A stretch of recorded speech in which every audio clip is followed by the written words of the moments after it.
Bonjour, bonsoir. Nous sommes encore avec vous, chers amis, à Kinshasa. C'est la débandade Alexis Thambou Mwamba dans les visères de la justice. Alexis Thambou Mwamba demande euh, qu'il il demande de démissionner calmement et que les poursuites judiciaires ne soient pas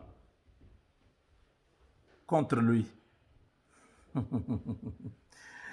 Oh là là, c'est terrible. Les hommes forts du régime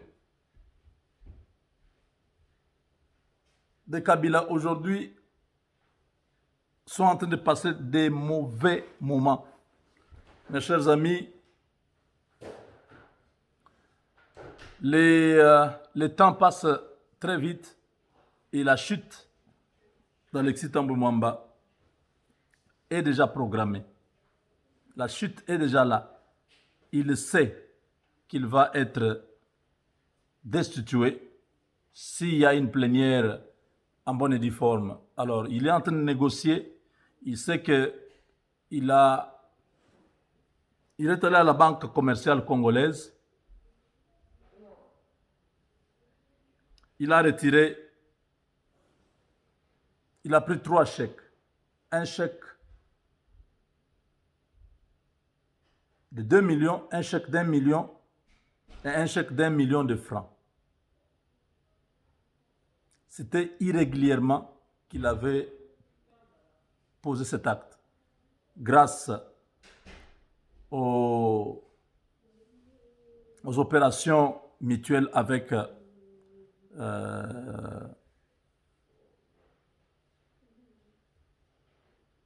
les services de renseignement extérieurs, ils ont intercepté ces transactions, ils ont donné l'information à l'ayant droit. Et ainsi, on a vite cherché à intercepter les transactions. C'était déjà tard. L'homme avait déjà pris l'argent. C'est comme ça que l'affaire, c'est depuis le 6 janvier que l'opération est passée inaperçue.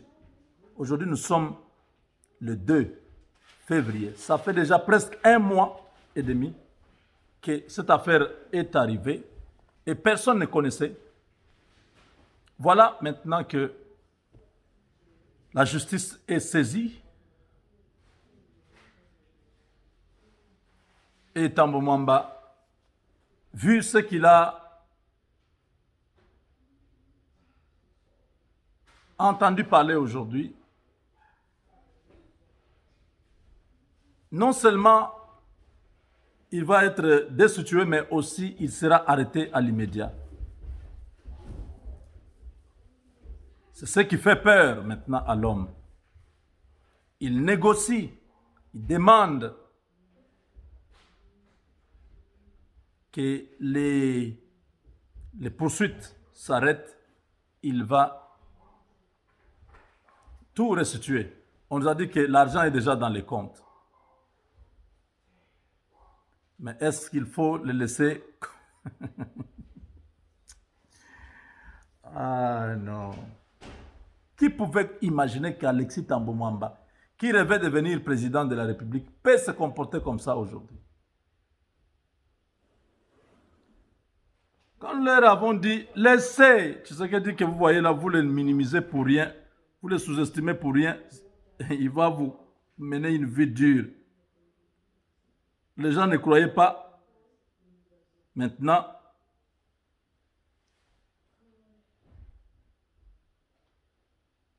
ça devient très compliqué, n'est-ce pas? Alors, vous comprenez ici que la visite du chef de l'État en Égypte n'est pas seulement sur le volet commercial, les affaires, les investissements, mais c'est aussi sur le plan militaire. L'Égypte a promis, le président Al-Sisi a dit au chef de l'État congolais, à sa délégation, que la RDC, c'est une priorité. S'il y a besoin, maintenant, l'Égypte va se battre aux côtés des forces armées de la République démocratique du Congo, c'est-à-dire les dossiers de l'Est. Non seulement les Américains sont dedans, non seulement les Angolais sont dedans, maintenant les Égyptiens sont aussi dedans. Ça devient très compliqué. Kagame, avec ses hommes, ils sont avertis. Ils sont avertis. Il n'y a pas de pitié, il n'y a pas de pardon. Le moment est arrivé où les choses sérieuses doivent commencer. On ne peut pas laisser encore le pays entre les mains des criminels à l'est du Congo. Il faut les mettre hors d'état de nuire. C'est le moment. C'est pourquoi vous voyez le président Tshisekedi se promener calmement dans des pays comme l'Égypte parce qu'il sait que là-bas, on peut avoir quelque chose. Il ne va pas en promenade de santé, il va pour trouver des solutions aux problèmes de la RDC.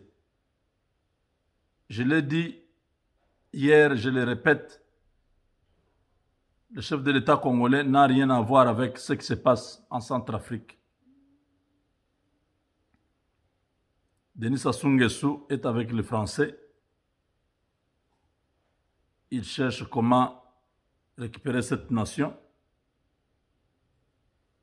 Félix Tshisekedi connaît déjà les conséquences de la guerre, donc il ne peut pas s'hasarder à aller soutenir ni le président Ange Cissé Touadéra, ni Paul Kagame dans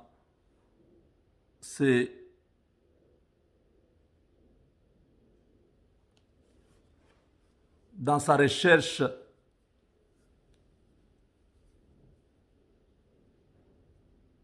sans fin de la richesse pour son pays, le Rwanda.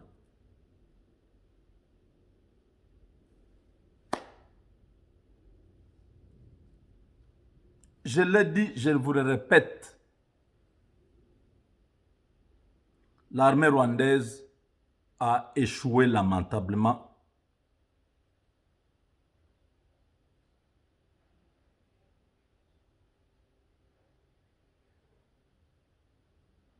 Ils ont échoué, ils ont échoué. L'armée rwandaise est en difficulté énorme, énorme.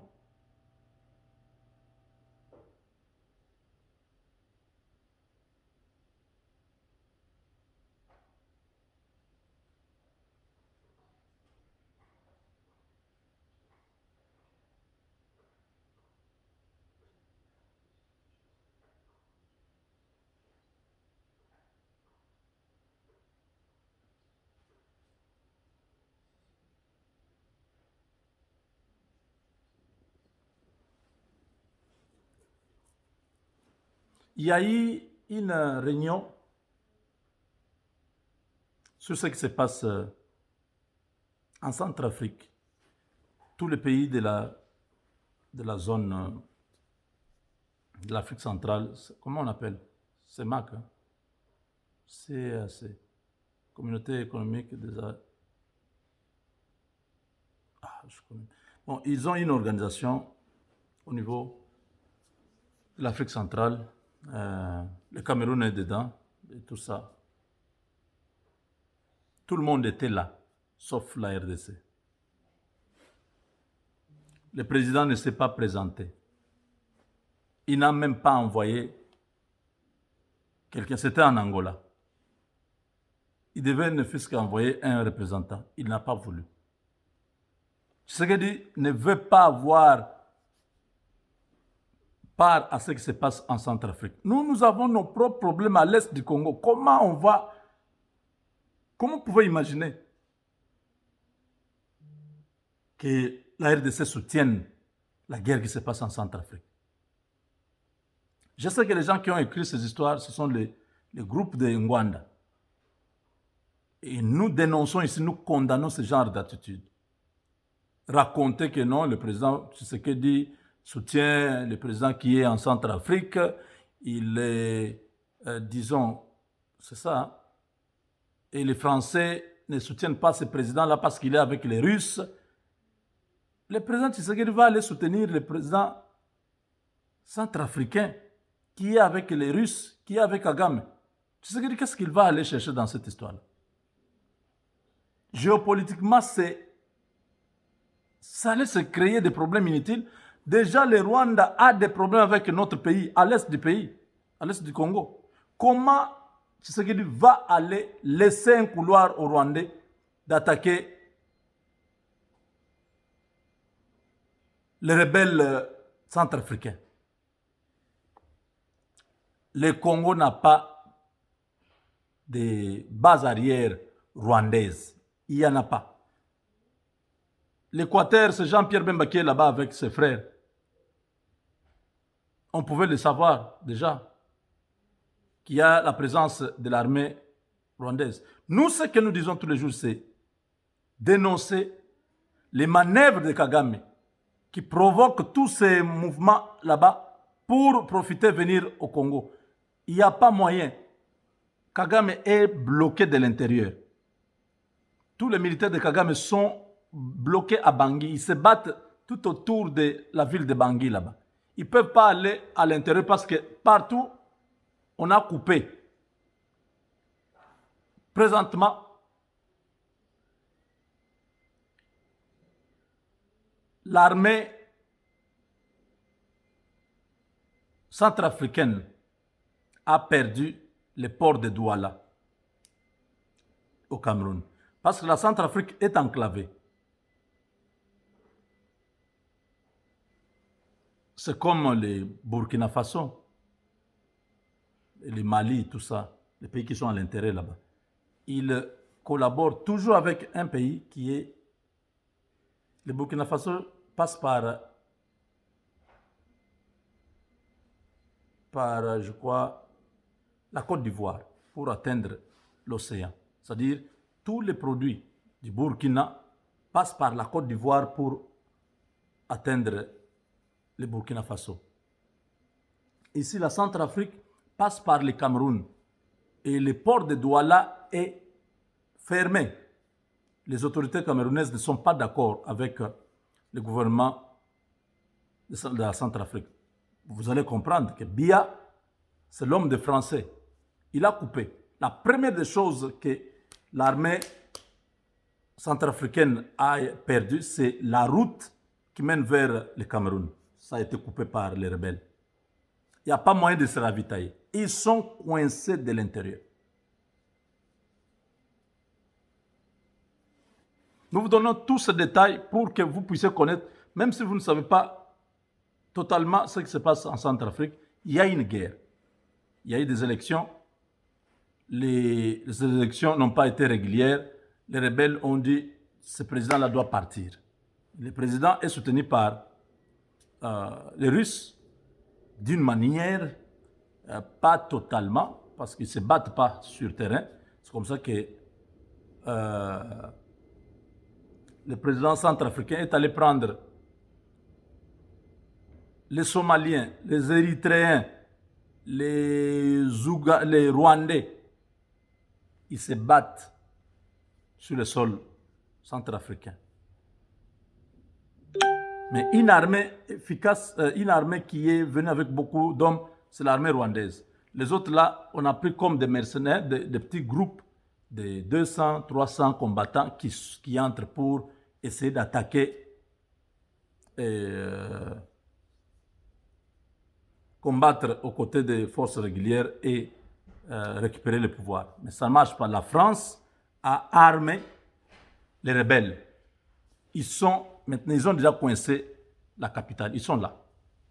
Ils vont prendre la capitale.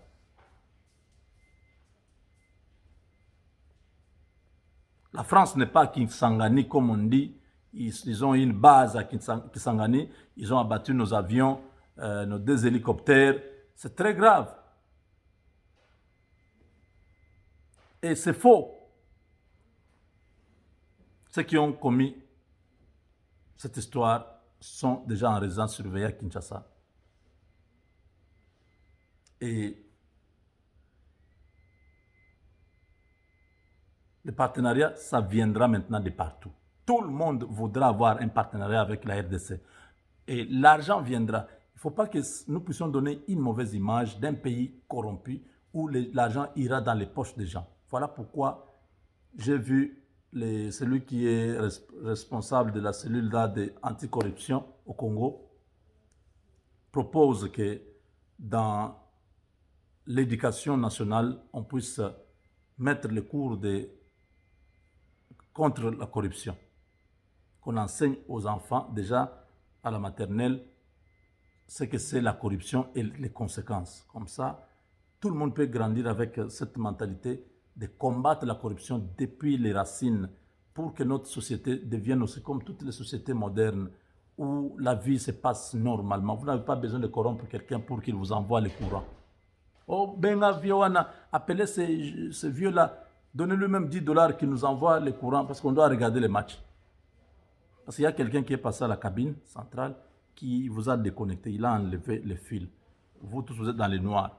Alors pour qu'on remette le courant, vous devez le chercher, lui donner quelque chose. Parce que lui aussi doit vivre. Voilà les conséquences de la corruption. Je vous ai dit qu'avec la corruption, on peut tuer tout un peuple. On va vous faire entrer une marchandise déjà périmée. Parce qu'on a corrompu celui qui est à la douane, celui qui est à l'OCC. Ils n'ont pas contrôlé, contrôle de qualité. Ils ont dit, oh, la marchandise est bonne. On met seulement sur le marché, tout le monde mange, les gens commencent à mourir. La corruption peut avoir des conséquences très sérieuses. Ce n'est pas seulement ce que vous connaissez. Les ennemis peuvent entrer dans le pays parce qu'ils ont corrompu tous les militaires qui sont à la frontière. Ils leur ont laissé la place, ils passent et ils vont détruire le pays. Donc, combattons tous la corruption, c'est un ennemi commun pour que nous puissions avoir une nation forte. Il faut que ce soit une nation sans corruption. Avec Dieu, nous vaincrons.